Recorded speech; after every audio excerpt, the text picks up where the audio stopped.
I had nothing to do on Friday afternoons, and my mum thought, well, why don't we send Tom to piano lessons? I really enjoyed it, and I think that really just kind of skyrocketed the hours I wanted to spend at it.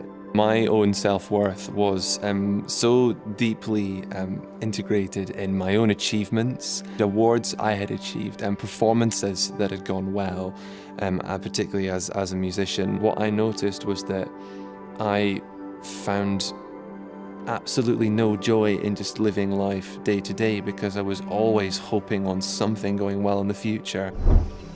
So one of my very close friends noticed that I was just suffering constantly. I mean, not just him, everybody around me who was friends with me was noticing my suffering. And an Alpha course had just started in January at the church that they went to, and they thought, well, Tom's not a Christian, he's very against all this, but he needs to know about God.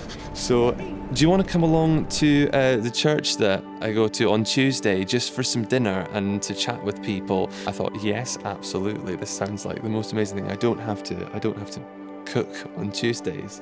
And I went along to the church, and I didn't know it was an Alpha course or anything. I didn't even know what an Alpha course was, but I walked into the church and I just really enjoyed the evening. I really enjoyed the conversation. And I was looking forward to the next one, and I went along to the next one and the next one, and then Tuesday evenings became the highlight of my week. Jill and myself had our midterm exam. He came over to me the night before the performance exam.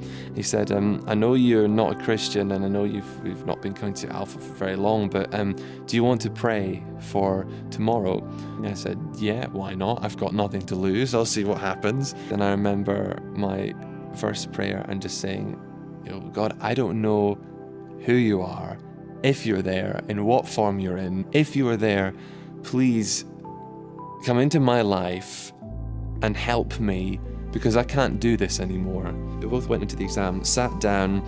I just felt completely at peace. We both played, and I don't know what happened, but it was the best performance you could ever imagined. And our performance was amazing, and the panel, they absolutely loved it. But more from me, I felt like someone had my back completely while I was playing. I felt like someone was showing me how to do this. I didn't feel alone and exposed and at war on stage.